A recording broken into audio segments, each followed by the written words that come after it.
Seat Leon Cupra R review. Militant in matte black or gray, the latest Cupra R is a new high-water mark for fast seats.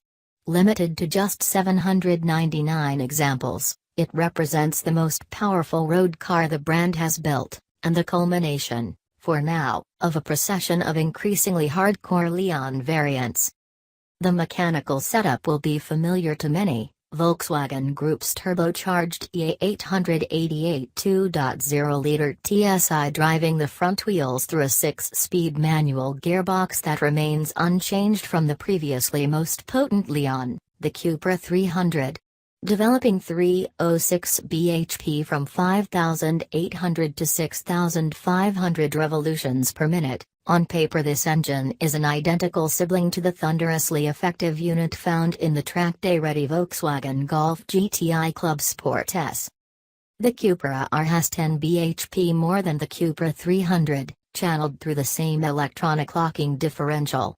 But it gets unique adaptive dampers, which along with the steering and throttle mapping are changeable through 5 selectable modes, including a new Cupra setting. Styling enhancements include wheel ridge extensions that shroud wider tracks, front and rear. There are also numerous new parts fashioned in carbon fiber, including a snow scraper of a front splitter, side skirts and a neat rear spoiler with a corresponding diffuser below it. Meanwhile, the front intake blades, 19-inch wheels, door mirrors and various badges, inside and out, are thrown into relief by a copper shade of paint. Consider also the paint finish on our test car and you'll be hard-pushed to find a more divisively styled hot hatch. The interior is rather more prosaic, with little more than an engraving of the car's production number on the transmission tunnel, further copper accents and a pair of heavily bolstered seats. In fact, the most noticeable, and welcome, change is the use of Alcantara trim for the steering wheel and gear stick, and seats engineers have been keen to point out that this car is quicker than the stripped-out Cupra 280 Sub-8 despite retaining all the normal model's mod cons, from radar cruise control to an 8.0-inch touchscreen. British buyers get the Leon Cupra R with a manual gearbox. Other markets, of which Germany will be the largest, have the option of a 7-speed dual-clutch transmission, for which the engine sacrifices 10 bhp. The matte paint is also not for UK consumption, Seat won't say why. We'll get a choice of either black or grey.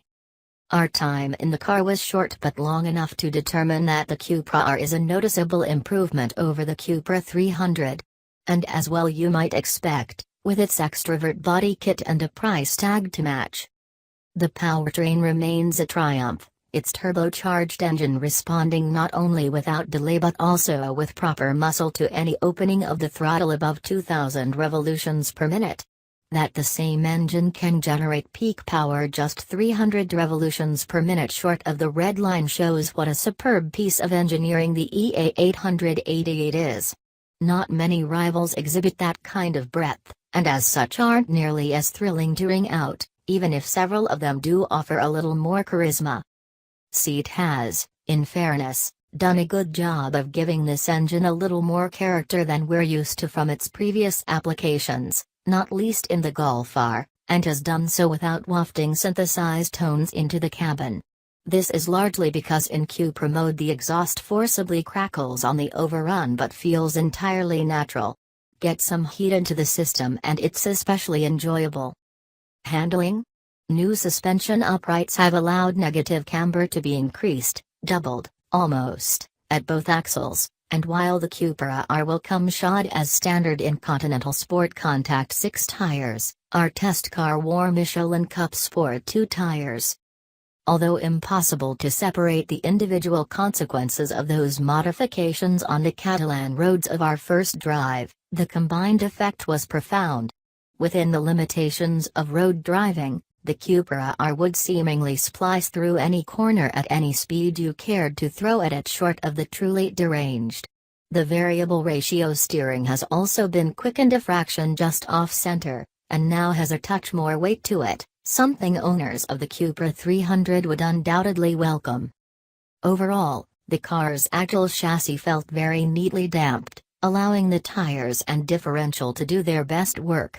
Whether the Cupra R can replicate these traits on UK roads, upon whose changeable surfaces it will almost certainly be better off wearing the less sticky Continentals, we'll have to wait and see, but there's nothing to suggest it won't cope impressively well.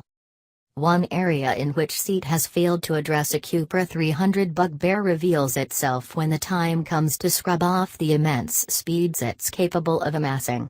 The Cupra R comes equipped with mammoth 370mm front discs as part of a setup supplied by Brembo, and while brutally effective they're still over-servoed on the calipers, which, admittedly, look superb in black, grab spitefully hard at the top of the pedal travel. This is a disappointing, not to mention surprising, oversight, and not only because of the criticism that's been aimed at the older car. A key weapon in the arsenal of great hot hatches is an enthusiasm for being thrown into bends on a late and trailing brake. To exploit this trait in a car that goes as rabidly fast and grips as grimacingly hard as the Cupra R does, you simply have to have confidence in a progressive setup.